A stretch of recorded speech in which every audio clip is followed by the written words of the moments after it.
8 से 9 एहलकार मौजूद हैं।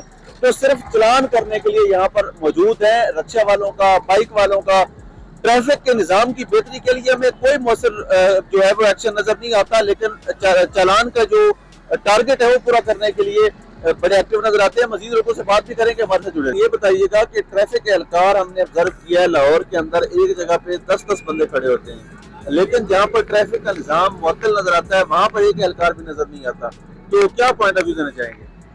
सर ये तो अब उनसे पूछना चाहिए ट्रैफिक वालों से कि ये क्यों नहीं नजर आते। बीच में सड़क के नजर आना चाहिए इनको, साइडों पर लाके खड़े हो जाते हैं। लेकिन राशन की वजह से पड़ता है ये रोड के ऊपर जो पड़ता है। अगर ये बीच सड़क में खड़े हैं या याद करें तो राश कभी भी नहीं पड़ेगा। अच्छा, लेकिन जब 10-10 लोग खड़े होते हैं, आप समझते हैं कि आप कोई हवाई जहाज तो लेकर नहीं जा रहे होते, मोटरसाइकिल या रिक्शा होता है, तो क्या एक रिक्शे वाले को रोकने के लिए 10 अफराद एक जगह इकट्ठे होने चाहिए? सर ये